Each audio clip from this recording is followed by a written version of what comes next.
Hello everyone, और आज हम आ चुके हैं अपने एक न्यू लेक्चर में क्लास 10th का लेसन नंबर 2 साइंस का बहुत इंपॉर्टेंट, जिसका नाम है एसिड्स बेसिस एंड सॉल्ट, अम्ल, क्षार तथा लवण। तो आज हम क्या करते हैं कि इस लेक्चर में इन तीनों के थोड़ा सा क्या कर सकते हैं कि थोड़ी सी जानकारी ले लेते हैं, इंट्रोडक्शन देख लेते हैं कि कैसे हम समझेंगे कि एसिड्स बेस और सॉल्ट होते क्या है। आपने ये टॉपिक बहुत जगह पढ़ा होगा, बहुत सारे वीडियोस देखे होंगे, स्कूलों में देखे होंगे, स्कूलों में तो टीचर ने समझाया होगा। तो होता क्या कि क्लियर नहीं हो पाते, कॉन्सेप्ट थोड़े से दिक्कत कर जाते हैं कि यार एसिड्स को कैसे डिफाइन करें, क्या होता है बेसिस, सॉल्ट को कैसे बताते हैं। तो आज क्या करना है, आपको अपनी कॉपी कलम निकाल लेना है और हमारे साथ नोट्स तैयार करने हैं खुद के। जितने भी आपके डाउट्स हैं इस वीडियो के बाद आपके कोई भी डाउट्स नहीं बचने वाले। तो चलिए फिर शुरू करते हैं, एसिड बेस और सॉल्ट क्या होता है। तो सबसे पहले समझेंगे कि एसिड क्या होता है। तो मैं आपको बताऊं कि जो एसिड वर्ड है ना, ये एक लैटिन वर्ड है। क्या बताया मैंने कि जो एसिड वर्ड है, समझिए ध्यान से, ये जो एसिड, देखिए जब मैं बोर्ड पे लिखूंगा तब आपको नोट नहीं करना, सिर्फ आपको समझना है। आपको मैं टाइम दूंगा, जब बोर्ड थोड़ा सा फिलअप हो जाएगा तो मैं आपको थोड़ा सा समय दे दूंगा। आप क्या करेंगे, उस समय में वीडियो को पॉज कर लेंगे और बढ़िया से अपने नोट्स को तैयार कर लेंगे। ठीक है, तो चलिए फिर समझते हैं कि एसिड क्या होता है। तो मैंने बताया कि जो एसिड है ना, वो एसिड एक लैटिन वर्ड है। क्या है? एक ये लैटिन वर्ड है। और लैटिन वर्ड कौन सा है इसको भी मैं आगे लिख देता हूं कि जो एसिड है वो एक लैटिन वर्ड एसिडस से लिया गया है। एसिडस किससे लिया गया है? एसिडस से लिया गया है। इसकी स्पेलिंग आप देख लीजिए, ACIDUS, और जिसका मतलब पता है क्या होता है? इस एसिडस का जो मीन्स होता है, वो होता है सोर। क्या होता है? सोर। और सोर का मतलब आप जानते होंगे कि क्या होता है? खट्टा। तो मुझे लगता है ये बात समझ आ गई होगी आपको कि एसिड एक लैटिन वर्ड है, जिसका एसिड जो लैटिन वर्ड है एसिडस से लिया गया है और जिसका मतलब होता है सोर। कक्षा 6 में बहुत आसान सी डिफिनेशन है, सरकारी वाली बुक में आती है कि भाई बताइए कि अम्ल क्या होता है। सारे बच्चे बताते हैं कि सर जो चीजें स्वाद में खट्टी होती हैं उन्हें हम अम्ल कहते हैं। बिल्कुल सही है भाई, ठीक है, चल रहा था ये कि जो भी चीजें स्वाद में कैसी होती हैं, खट्टी होती है, उन्हें क्या बोलते हैं? हम अम्ल कहते हैं। ये डिफिनेशन भी अगर मान लो आपके एग्जाम में आ जाए कि व्हाट इज एसिड, तो आप क्या कर सकते हैं, इसको भी आप बढ़िया से लिख सकते हैं। कैसे लिखेंगे ये मैं आपको सिखा देता हूं कि आप लिखेंगे कि these are substances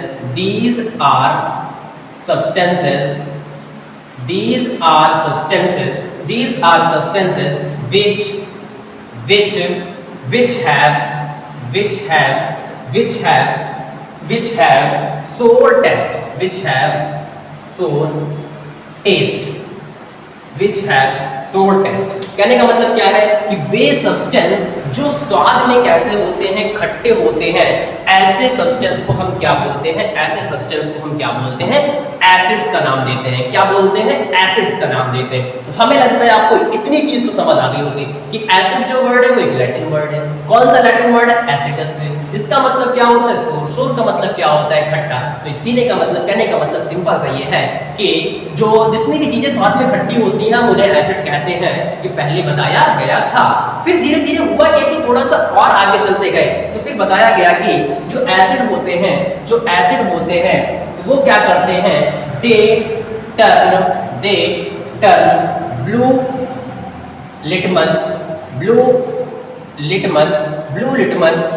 solution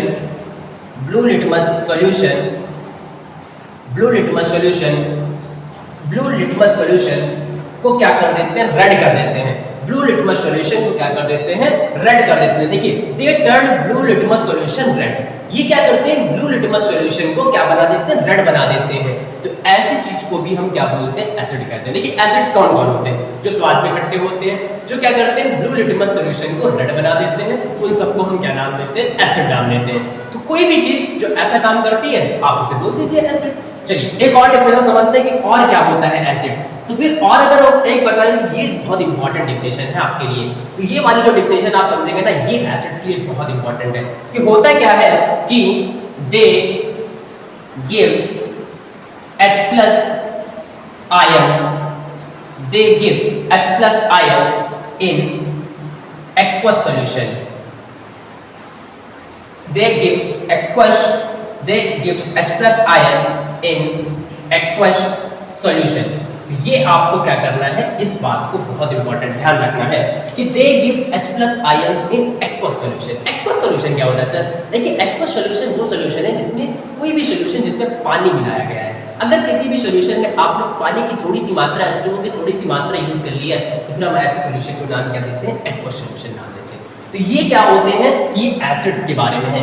paper में आ जाता है एसिड क्या होता है, आप इससे लिखिए कि एसिड्स एक लैटिन वर्ड जिससे का नाम एसिडस है और इसका मतलब होता है सोर का मतलब खट्टा होता है। वे सारे पदार्थ, वे सारी चीजें, वे सब्सटेंस जो स्वाद में खट्टे होते हैं उन्हें हम एसिड कहते हैं। जो सब्सटेंस, वे पदार्थ, जो सब्सटेंस क्या करते हैं, देखिए मैं हिंदी में इसलिए भी बताता हूँ कि थोड़े से हिंदी मीडियम के स्टूडेंट्स अगर इस वीडियो को देख रहे होंगे तो उनको भी समझ में आ जाना चाहिए कि वे सारे सब्सटेंस जो करते क्या है कि ब्लू लिटमस सॉल्यूशन को रेड कर देते हैं। कोई ब्लू लिटमस सॉल्यूशन आपके पास है, आपने किसी सब्सटेंस को उसमें डाला और वो ब्लू से क्या हो गया? रेड हो गया। तो आपने उस सब्सटेंस को क्या नाम दे दिया? एसिड नाम दे दिया। सिंपल सा। फिर they gives H+ ion in aqueous solution. Aqueous solution का मतलब कोई एक वाटर वाला सॉल्यूशन आपके पास है, उसमें आपने क्या किया? एक सब्सटेंस को डाला। मैं समझाता हूं आपको कैसे, तो आप समझिए फिर ऐसे कि मान लीजिए कि एक सॉल्यूशन आपके पास है और ये एक सॉल्यूशन आपके पास बहुत बढ़िया सॉल्यूशन है और ये एक एक्वस सॉल्यूशन है। मैं इसको ऐसे AQ से लिख दे रहा हूं, आप थोड़ा समझ जाइएगा कि ये कि हमारे पास एक्वस सॉल्यूशन है, ये एक हमारे पास एक्वस सॉल्यूशन है और इसमें क्या करते हैं? हम कोई एक सब्सटेंस डालते हैं, इस सब्सटेंस का नाम A है। ध्यान समझिए, बहुत आसान है ये कि अगर एक सब्सटेंस A को हम क्या करते हैं? किसी एक्वस सॉल्यूशन में डालते हैं, तो जैसे ही ये A क्या करता है? इस एक्वस सॉल्यूशन में आ जाता है, तो फिर इस वाले सॉल्यूशन से क्या होते हैं? H+ आयन प्रोड्यूस होना शुरू हो जाते हैं। इस वाले सॉल्यूशन से H+ आयन प्रोड्यूस होना शुरू हो जाते हैं। तो फिर ऐसे सब्सटेंस का नाम क्या हो जाता है? एसिड। तो फिर A का नाम क्या हो गया? एसिड। हमें लगता है ये बात समझ आ रही होगी। कोई भी सब्सटेंस जिसे हम एक्वस सॉल्यूशन में क्या करते हैं? डालते ही उस सॉल्यूशन में से क्या होने लगे? H+ आयन निकलना शुरू हो जाए और ऐसा अगर होना शुरू हो जाता है तो फिर वो जो सब्सटेंस है ना, जो हमने उसमें डाला हुआ है एक्वस सॉल्यूशन में, उसी को हम लोग क्या नाम देते हैं? उसी को हम लोग नाम देते हैं एसिड। हमें लगता है आपको एसिड के बारे में अभी जानकारी थोड़ी बहुत तो हो गई होगी। कोई भी कंफ्यूजन नहीं होगा एसिड में कि एसिड क्या होते हैं? खट्टे होते हैं, ब्लू लिटमस सॉल्यूशन को रेड कर देते हैं और एक्वस सॉल्यूशन में डालने पर H+ आयन क्या करते हैं? प्रोड्यूस करते हैं। तो ऐसे सब्सटेंस को हम क्या नाम देते हैं? एसिड नाम देते हैं। अगर आपको थोड़ा सा एसिड समझ आ गया है तो आप इसे थोड़ा नोट करिए। फिर आगे हम अभी कंटिन्यू करते हैं कि एसिड्स में अभी हमें और क्या पढ़ना है कि 2, 3, 4 प्रकार हमें पढ़ने हैं एसिड्स के अभी। कि देखिए सबसे पहले हम आपको बताते हैं कि एसिड्स वैसे तो 2 प्रकार के हैं कि एक स्ट्रॉन्ग एसिड होता है और एक क्या होता है? वीक एसिड होता है। तो स्ट्रॉन्ग एसिड क्या होता है? तो स्ट्रॉन्ग एसिड क्या होता है थोड़ा सा मैं समझा दूं, फिर उसके बाद स्ट्रॉन्ग एसिड। देखिए स्ट्रॉन्ग एसिड क्या है? नाम से पता चल रहा है स्ट्रॉन्ग एसिड। जैसे ही क्या करते हैं कि इनको हम एक्वस सॉल्यूशन में डालते हैं। मान लीजिए कोई एसिड हमारे पास है, कोई सब्सटेंस है, मान लीजिए किसी सब्सटेंस A को हमने एक्वस सॉल्यूशन में डाला और हमने बताया कि अगर उसमें H+ आयन प्रोड्यूस कर दिया तो हम इस वाले सब्सटेंस का नाम क्या बोलेंगे? एसिड बोलेंगे। और अगर इस सब्सटेंस ने जैसे ही इसमें डाला और बहुत ज्यादा मात्रा में, बहुत ही ज्यादा अमाउंट में क्या करने लगे? H+ आयन प्रोड्यूस करना शुरू कर दिए, तो ऐसे एसिड्स को हम बोलते हैं स्ट्रॉन्ग एसिड। स्ट्रॉन्ग एसिड क्या होता है कि एक्वस सॉल्यूशन में जाते ही ना बहुत ज्यादा H+ आयंस को प्रोड्यूस करते हैं। तो ऐसे एसिड्स क्या कहलाते हैं? ऐसे एसिड्स कहलाते हैं स्ट्रॉन्ग एसिड। तो स्ट्रॉन्ग एसिड के आप एग्जांपल ले लीजिए, हमें लगता है ये आपको समझ आ गए होंगे। ये HCl हो गया, एक H2SO4 हो गया और एक हो गया HNO3। तो ये क्या हो गए? 3 बहुत ही स्ट्रॉन्ग एसिड। स्ट्रॉन्ग एसिड क्या है कि एक्वस सॉल्यूशन में आप उसमें डालेंगे तो होता क्या है? बहुत ज्यादा मात्रा में H+ आयंस को प्रोड्यूस करते हैं। तो ऐसे एसिड्स को क्या करते हैं? ऐसे एसिड्स को हम क्या कहते हैं? स्ट्रॉन्ग एसिड कहते हैं। तो चलिए स्ट्रॉन्ग एसिड समझ आता है, तो स्ट्रॉन्ग एसिड के बाद भाई इनके छोटे भाई को समझ लीजिए, जिसका नाम होता है वीक एसिड। थोड़े से कमजोर होते हैं। कमजोर क्या होते हैं कि जैसे ही आप इन्हें जो एक्वस सॉल्यूशन में डालते हैं तो ये H+ आयन प्रोड्यूस करते हैं, ऐसी बात नहीं है, लेकिन इतने जल्दी नहीं करते जितना कि ये स्ट्रॉन्ग एसिड करते हैं। तो फिर ऐसे एसिड्स को हम क्या बोलते हैं? ऐसे एसिड्स को हम एक दूसरी कैटेगरी में रखते हैं, इसे हम बोलते हैं वीक एसिड। क्या बोलते हैं? Weak acid. एग्जांपल अगर आप इनके समझना चाहें तो आप वही सिरका समझ सकते हैं। सिरका आप जानते होंगे जो हम लोग यूज करते हैं अचार में। एक सिरका हो गया और एक ऑक्सैलिक एसिड हो गया, ऑक्सैलिक एसिड, ऑक्सैलिक एसिड, और एक और हो गया आपके पास लैक्टिक एसिड। लैक्टिक एसिड आप जानते होंगे कि दूध से दही बनाने के लिए काम आ जाता है ना। ये क्या होता है? खट्टी चीजों में पाया जाता है लैक्टिक एसिड। तो ये क्या हो गए, 3 वीक एसिड हो गए। हमने समझा दिया आपको ना कि स्ट्रॉन्ग एसिड क्या होते हैं, एक्वस सॉल्यूशन में डालो, H+ आयन बहुत जल्दी तुरंत प्रोड्यूस करना शुरू कर देंगे, ऐसे एसिड को क्या बोलेंगे, स्ट्रॉन्ग एसिड। आपने किसी भी सब्सटेंस को एक्वस सॉल्यूशन में डाला, उसने H+ आयन देना शुरू तो किया लेकिन जल्दी नहीं दिया, जल्दी से नहीं दिया, तो ऐसे एसिड्स को नाम देते हैं वीक एसिड। थोड़ा सा और आगे बढ़ते हैं तो एसिड्स में हमें क्या करना है, और 2 टाइप पढ़ने हैं, जिसमें सबसे पहले पढ़ते हैं हम कंसंट्रेटेड एसिड। क्या पढ़ते हैं, कंसंट्रेटेड एसिड। क्या पढ़ते हैं, कंसंट्रेटेड एसिड। चलिए, कंसंट्रेटेड एसिड क्या होते हैं, इनको समझते हैं। देखिए कंसंट्रेटेड एसिड क्या होते हैं, ये बहुत ही आसान होते हैं कि कंसंट्रेटेड एसिड जो होते हैं कि उसमें बहुत ज्यादा मात्रा में एसिड होता है और लेस मात्रा में क्या होता है, लेस मात्रा का मतलब लेस अमाउंट में वाटर होता है। तो मैं अगर इसको आपको ऐसे ही जनरली समझा दूं कि ऐसे आसानी भाषा में समझा दूं तो लिखेंगे आप having more amount of acid plus less amount of water, less amount of water, less amount of water. तो ये एसिड्स क्या होते हैं, कंसंट्रेटेड एसिड होते हैं। जैसे मान लीजिए कोई आपने सब्सटेंस लिया, और उसमें आपने क्या कर दिया, वाटर मिला दिया, या उसमें पहले से वाटर मिला है। तो अगर ज्यादा मात्रा में एसिड है, और कम मात्रा में क्या है, उसमें वाटर डिसॉल्व है, वाटर मिला हुआ है, तो फिर हम क्या कहते हैं कि ऐसे एसिड को हम बोलते हैं कंसंट्रेटेड एसिड। मतलब कहने का मतलब ये है कि ऐसे एसिड जिसमें एसिड की मात्रा ज्यादा हो, ऐसे एसिड जिसमें एसिड की मात्रा ज्यादा हो, वाटर की मात्रा कम हो, तो ऐसे एसिड को नाम दिया जाता है कंसंट्रेटेड एसिड। अगर कंसंट्रेटेड एसिड समझ आ गया है तो आप बता दोगे कि सर डाइल्यूटेड एसिड तो मैं तो बता दूंगा। तो बताइए फिर डाइल्यूटेड एसिड क्या होते हैं। तो डाइल्यूटेड एसिड को समझने के लिए क्या करना है, कुछ नहीं करना भाई। डाइल्यूट का मतलब क्या होता है, घोलना पड़ता है ना, घोलना है। तो फिर वही कह रहा है कि having more amount of acid, नहीं, having less amount of acid. तो क्या बोलेंगे आप इसमें, तो आप इसमें क्या लिखेंगे, having just opposite, having less amount of, having less amount of acid plus more amount of water, more amount of water. ये क्या हो गया, डाइल्यूटेड एसिड की डेफिनेशन हो गई। डाइल्यूटेड एसिड का मतलब आपने देखा होगा ना कि हम लोग क्या करते हैं, कभी कोई डॉक्टर दवाई देता है, कहता है डाइल्यूट करके इसको पीना ना, कि पानी में क्या करना है, घोल के पीना है। तो अगर पानी ज्यादा है, अगर वाटर ज्यादा है, तो ऐसे एसिड को हम बोलते हैं डाइल्यूटेड एसिड। किसी एसिड में एसिड की मात्रा ज्यादा है तो उस एसिड को नाम देते हैं हम कंसंट्रेटेड एसिड। तो हमें लगता है ये एसिड वाला टॉपिक आपको समझ आया होगा कि एसिड क्या होते हैं। ये 3 एसिड आप याद रखिए, HCl, H2O, सल्फर, HNO3, और वीक एसिड याद रखिए, CH3, COOH, ऑक्जेनिक एसिड और लैक्टिक एसिड। ये सब क्या होते हैं, सब वीक एसिड है। अगर आपको समझ आ गया है तो इसके बाद हम शुरू करते हैं अपना बेसिस वाला टॉपिक। तो चलिए फिर शुरू करते हैं, बेस के बारे में बताते हैं। आप इसे नोट करिए, फिर आगे कंटिन्यू करते हैं।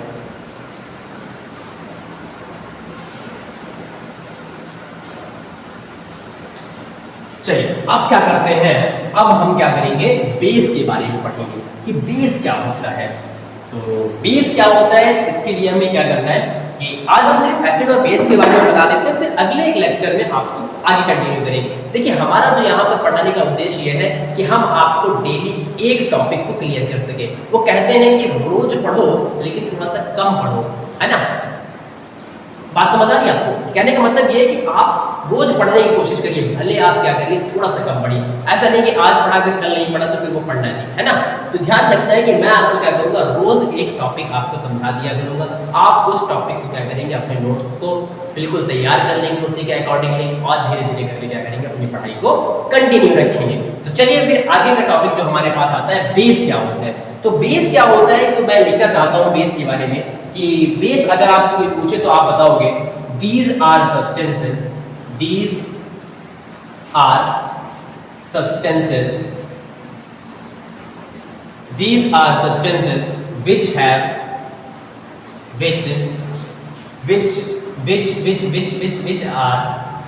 are bitter in taste।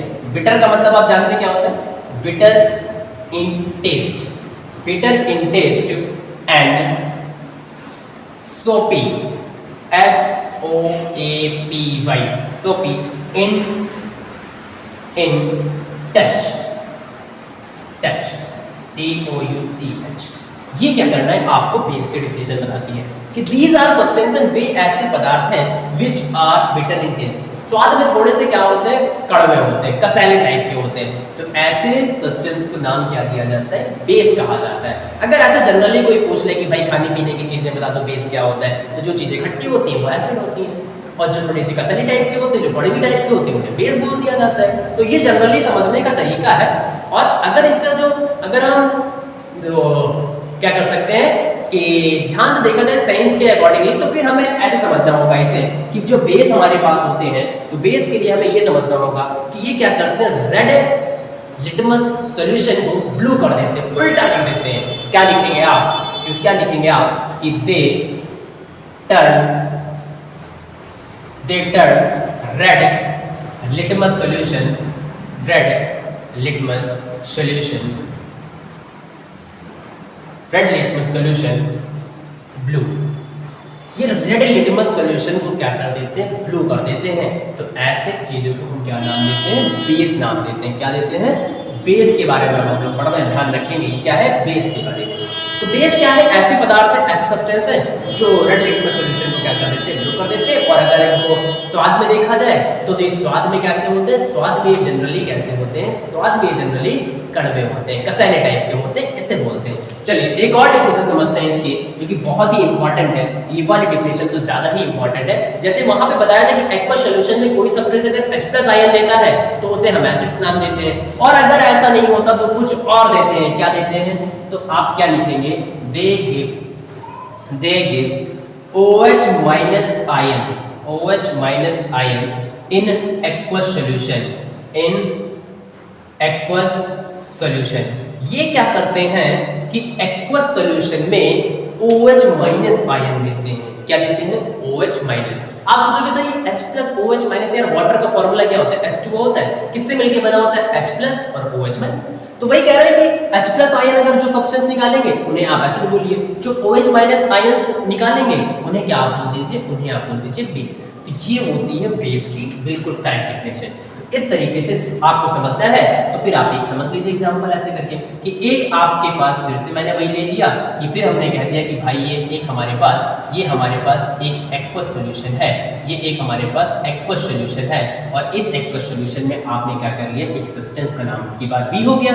इस सब्सटेंस को आपने इसमें डाला और ये सब्सटेंस बढ़िया से इसके अंदर चला गया। चलो ठीक है भाई, मुझे कम से कम कोई मौका तो मिला। तो ये ए से ये बी वाला सब्सटेंस इस एक्वस सॉल्यूशन में गया, तो इस एक्वस सॉल्यूशन से पता है OH माइनस आयन निकलना शुरू हो गए, और OH आयन माइनस निकलना शुरू हो गए, तो फिर ऐसे सब्सटेंस का नाम क्या पड़ गया, बेस। तो सर आपने तो ये वही वाला कर दिया कि एसिड के लिए ए लिया तो एसिड की स्पेलिंग ए से शुरू, बी के लिए बेस लिया तो बी की, आपने बी ले लिया। अरे यार कुछ भी आप ले सकते हो, बस सब्सटेंस ध्यान रखो कि कोई भी सब्सटेंस जो क्या करता है कि एक्वस सॉल्यूशन में जाते ही OH माइनस आयन प्रोड्यूस करना शुरू कर दे, ऐसे सब्सटेंस का नाम क्या होता है, बेस कहा जाता है। तो चलिए हमें लगता है ये बात आपको समझ आ गई होगी। अगर आपको बेस समझ आ गया है तो फिर थोड़ा सा समझते हैं कि बेस में कि क्या बोलते हैं कि स्ट्रॉन्ग बेस और वीक बेस क्या होता है। देखिए स्ट्रॉन्ग एसिड और वीक एसिड अगर आपने पढ़ा है हमसे, तो फिर आप स्ट्रॉन्ग बेस और वीक बेस को आप आसानी से बता सकते हैं। कि मैंने वहां बताया है कि स्ट्रॉन्ग एसिड वो है कि एक्वस सॉल्यूशन में जाते ही क्या करते हैं, वो H+ आयन निकलना शुरू कर देते हैं फटाफट जल्दी से। तो फिर ये बेस क्या करते हैं, स्ट्रॉन्ग, ये भी तो वही करते हैं, ये H+ नहीं निकालते, ये OH माइनस आयंस क्या करते हैं, जल्दी निकालते हैं। तो अगर मैं आपको स्ट्रॉन्ग बेस के बारे में बताऊं, तो मैं अगर आपको स्ट्रॉन्ग बेस के कुछ एग्जाम्पल बता दूं, तो आप क्या कर लीजिए, उन्हें हमेशा के लिए याद कर लीजिए कि सबसे पहले आपको NaOH याद रखना है, सोडियम हाइड्रोक्साइड है, और KOH याद रखना है कि, और उसके बाद CaOH का होल ट्वाइस याद रखना है, CaOH का होल ट्वाइस। ये आपको जो तीन दिख रहे हैं, सोडियम हाइड्रोक्साइड, पोटेशियम हाइड्रोक्साइड और CaOH का होल ट्वाइस, ये सब क्या होते हैं, ये स्ट्रॉन्ग बेस के एग्जांपल्स में आते हैं। MCQ में कभी कभी आ जाता है कि इनमें से कौन सा स्ट्रॉन्ग बेस है, तो आपको क्या करना है, इनको याद करके जाना है, तभी आप वहां पे बढ़िया से टिक कर पाएंगे। चलिए अगर आपने स्ट्रॉन्ग बेस पढ़ा है तो फिर आप बताइए कि वीक बेस क्या होते हैं। तो सर वीक बेस आपने तो बता ही दिया है कि अगर एक्वस सॉल्यूशन में जाएंगे तो OH माइनस आयन प्रोड्यूस तो करेंगे, लेकिन इतने जल्दी नहीं करेंगे जितना कि स्ट्रॉन्ग बेस करते हैं। तो सर इसके एग्जांपल बता दीजिए। तो बिल्कुल देखिए इसके एग्जांपल्स क्या होते हैं। इसके एक एग्जांपल्स में आप याद कर लीजिए ammonium hydroxide NH4OH, ammonium hydroxide. तो एक अमोनियम हाइड्रोक्साइड जो ये है तो ये हमारा क्या होता है, वीक बेस में माना जाता है। तो हमें लगता है आपको ये वाली बात समझ आ गई होगी। थोड़ा सा एक नया वर्ड आ रहा है ना, तो मैं ये भी समझा देता हूँ साथ में कि एल्कली वर्ड क्या होता है। क्या किसी को पता है एल्कली वर्ड क्या होता है? एल्कली किसे कहते हैं? देखिए एल्कली भी ना एक प्रकार के बेसिस हैं। देखिए एल्कली वर्ड का मतलब क्या? एल्कली का मतलब है कि वो सब्सटेंस जो बेस है, लेकिन वो क्या करते हैं, ये वाटर में क्या हो जाते हैं, घुल जाते हैं। वाटर में सोल्यूबल है, वाटर में डालते हो घुल जाते हैं। कुछ बेस ऐसे होते हैं जो वाटर में डालते क्या हो जाते हैं, घुल जाते हैं। तो ऐसे बेसिस का नाम हम क्या देते हैं, एल्कली नाम देते हैं। क्या नाम देते हैं? एल्कली। आप अगर इसकी डेफिनेशन लिखना चाहें तो लिख लीजिए these are bases which are soluble in water। वे बेस जो कि वाटर में क्या होते हैं, सोल्यूबल होते हैं। वो क्या होते हैं, सोल्यूबल होते हैं। तो ऐसे बेसिस का नाम क्या होता है, ऐसे बेसिस का नाम होता है एल्कली। इसके एग्जांपल अगर आपको मैं बता दूं तो इनके एग्जांपल भी आप लिख सकते हो कि आपका NaOH हो गया, ये भी वाटर में सोल्यूबल है। KOH हो गया, ये भी वाटर में सोल्यूबल है। और CaOH का होल ट्वाइस भी क्या है, वाटर में सोल्यूबल माना जाता है। तो देखिए स्ट्रॉन्ग बेस है ना, हमने क्या बताया, स्ट्रॉन्ग बेस क्या करते हैं, जैसे ये पानी में डाला आपने, एक्वस सॉल्यूशन में डाला, फटाफट OH माइनस आयन निकलना शुरू कर दिए। फटाफट अगर ऐसा काम कर रहे हैं तो भाई एक समय में घुल जाएंगे, सिंपल सी बात है। तो देखिए फिर जो स्ट्रॉन्ग बेस थे वो सारे एग्जांपल में आ गए एल्कली के, कि एल्कली ना ऐसे बेसिस जो एक्वस सॉल्यूशन में कंप्लीटली क्या हो जाते हैं, या एक्वस सॉल्यूशन में क्या हो जाते हैं, सॉल्युबल होते हैं। एक्वस सॉल्यूशन में सॉल्युबल नहीं होते, वाटर में सॉल्युबल होते हैं। पानी में डालते हैं क्या, अच्छा देखो मैं एक्वस सॉल्यूशन बोल रहा हूं तब भी बात वही है कि पानी तो होना चाहिए ना उसमें। तो वही चीज है कि ऐसे बेसिस जो पानी में क्या हो जाते हैं, घुल जाते हैं, ऐसे बेसिस का नाम होता है एल्कली। ऐसे बेसिस का नाम होता है एल्कली। चलिए थोड़ा सा इसी में आगे मैं आपको और समझा दूं कि एक पॉइंट और बचा हुआ थोड़ा सा, कि एक सॉल्ट के बारे में थोड़ा सा बता देते हैं कि सॉल्ट क्या होता है। तो सॉल्ट के बारे में आप सोच रहे होंगे सर सॉल्ट तो नमक होता है। तो सॉल्ट तो नमक होता है, बिल्कुल सही है। लेकिन अगर आप इसे समझाएंगे कैसे, तो आप लिखेंगे दीज आर कंपाउंड्स। जो सॉल्ट होते हैं वो ऐसे कंपाउंड हैं, दीज आर कंपाउंड्स फ्रॉम, कैसे बनते हैं, रिएक्शन ऑफ